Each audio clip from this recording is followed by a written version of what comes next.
Prime Minister Narendra Modi participates in Krishna Guru Ek Naam Kirtan for world peace.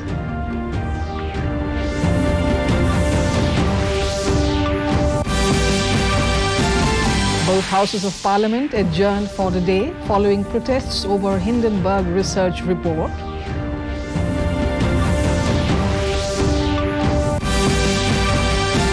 G20 employment working group meet underway in Jodhpur.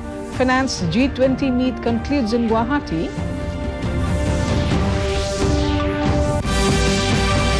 Election campaign gains momentum in Northeast. BJP National President Nadda in Tripura.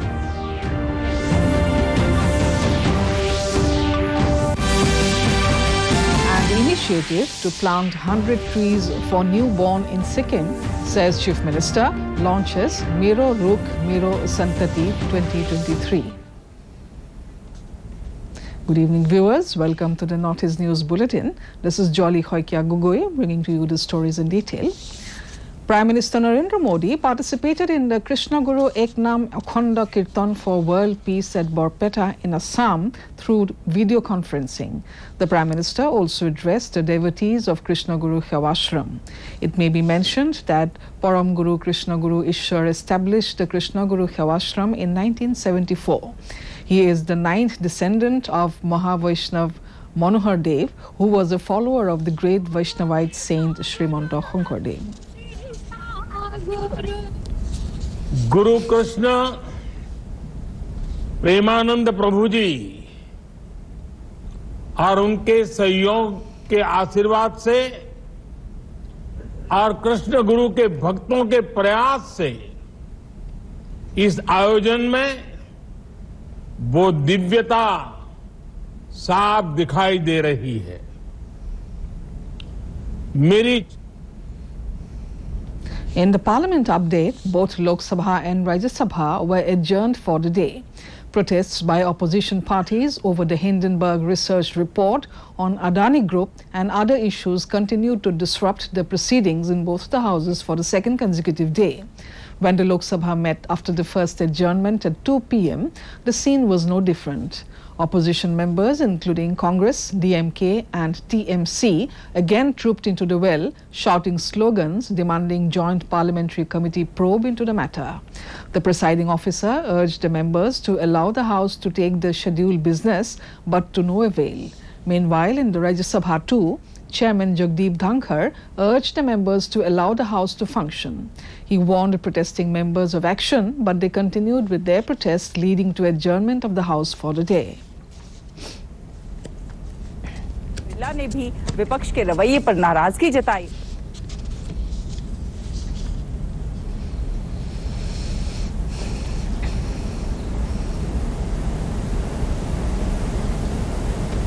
Union Minister Gajendra Singh Shekhawat addressed the inaugural session of the meeting on the second day of the three-day ongoing G20 First Employment Working Group meeting in Jodhpur.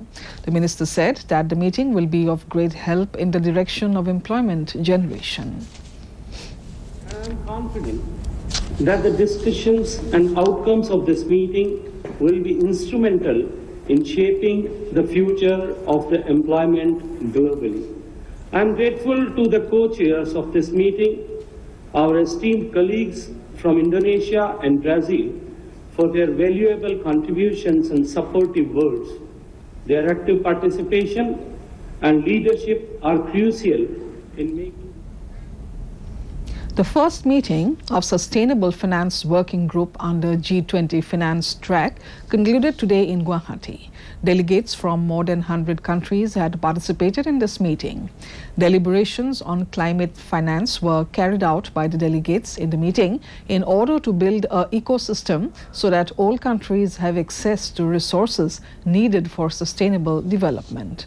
The delegates expressed their happiness on India's hospitality and said that they were hopeful that the discussions would help in the future course of actions. Oh, I've been just overwhelmed by the hospitality we have received. We've both welcoming when we arrived in Guwahati, and also after we got to the hotel, we received just all sorts of nice gifts. Oh, I'm overwhelmed by the hospitality for the local organization. So we're welcomed at the airport, at the hotel, and during the whole event, there are so many things happening, and it gives us the exposure to the local traditional culture and traditions, which we really appreciate. During the busy schedule of the meetings, we have challenges in our future, and we are afraid of it. And we need to act now. So this discussion, this meeting, I think will have a great impact in our future, and it's very important. This is the foundation for our great children. I think it's going to be extremely important because a lot of the things happening is going to affect a lot of people beyond us here, all over the world. So I think it's... Information and Broadcasting Minister Anurag Singh Thakur said that financial inclusion is important for achieving the economic empowerment of women. Addressing a conclave for the proactive well-being of young women organized by the FICCI Ladies Organization in New Delhi, he said that women must be a larger part of the labor force. Thakur further added that India is the third largest startup ecosystem in the world with 107 unicorns. He said women's contribution will be much more when India will move to become the third largest economy in the next 3 years. And emotional is a priority for me as well as for the Modi government. Empowering women, addressing their concerns and amplifying their voices is a priority for the government of India. In a positive development, Indian Railways will set up convenience stores at 2,000 railway stations across the country where items of basic needs will be available. Addressing a press conference in New Delhi, Railways Minister Ashwini Vaishnav said that from these stores, passengers can purchase items of daily use like bathing soaps, toothpaste and towels. He added these stores will remain open on all days in a week for 24 hours. Meanwhile, the minister further announced that all the coaches of mail and express trains will be converted into Link Hoffman Bush coaches in the next 3 years for passenger safety. जैसा Europe में, Japan में, सब जगह आप देखते हैं, तो इसमें प्रधानमंत्री जी ने बहुत एक अच्छा कॉन्सेप्ट दिया कि हम स्टेशंस पे जन सुविधा के लिए कोई ऐसी फैसिलिटी क्रिएट कर सकते हैं. In Tripura, with the poll day approaching closer in the state, various political parties are engrossed in campaigning for their respective parties. In view of this, BJP National President JP Nadda arrived in the state to add more momentum to the party campaign drive. Nadda participated in various campaign functions and assured the people of good governance. कि जब हम 5 साल सरकार में रहने के पश्चात आपके बीच में आते हैं तो हम गौरव से कह सकते हैं जिस बात को प्रधानमंत्री जी ने 5 साल पहले कहा.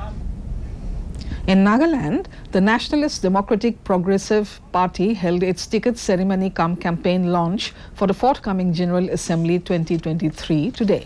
Chief Minister Nephew Rio congratulated all the selected and awarded candidates of the NDPP.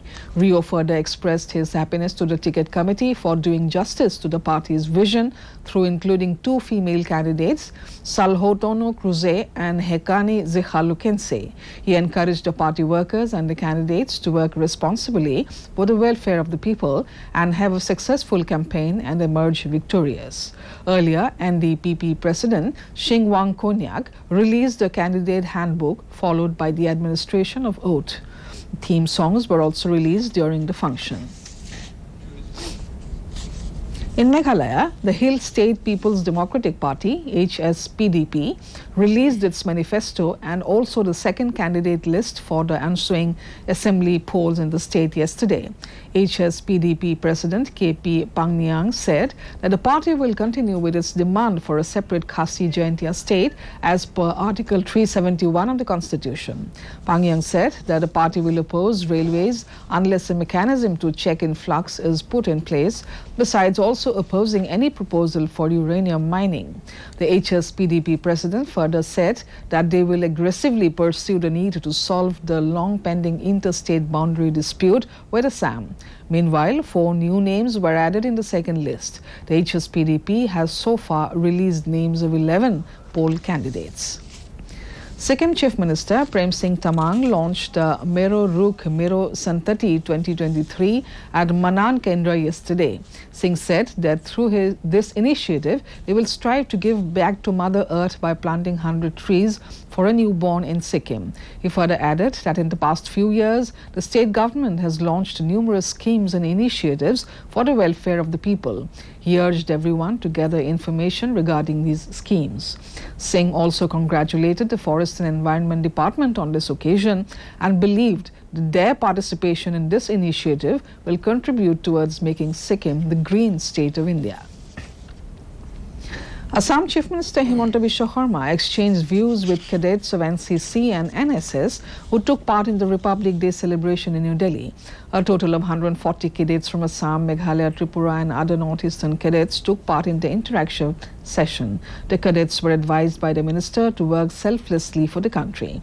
Additional Chief Secretary Narendra Singh, Group Commander NCC Brigadier Dinir Dighe, Advisor Education Department Noni Gopal Mohanto were also present on the occasion.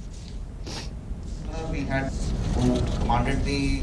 Finally, you make it up to the curtain part. So a good day to experience you that must.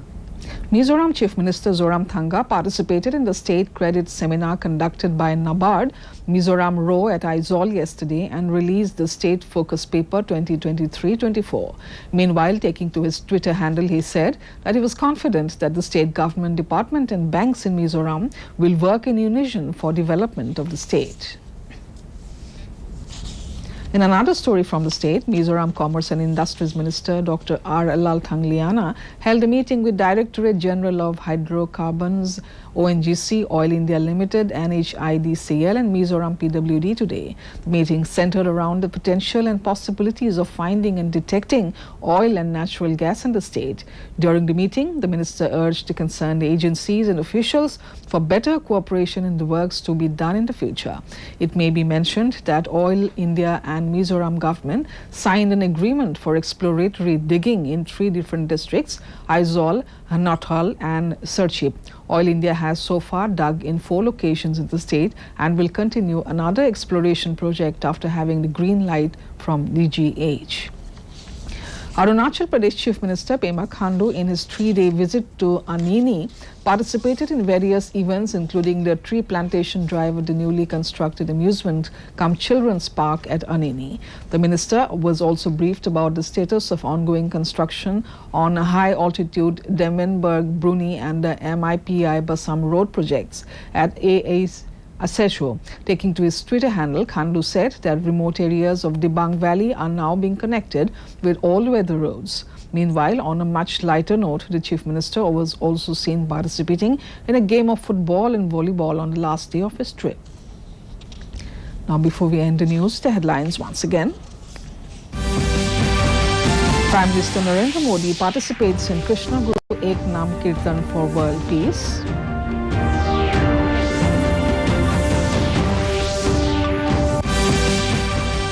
Both houses of parliament adjourned for a day following protests over Hindenburg research report.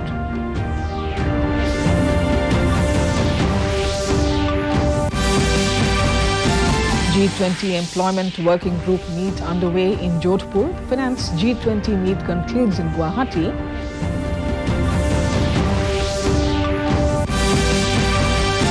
Election campaign gains momentum in Northeast. BJP National President Nadda in Tripura.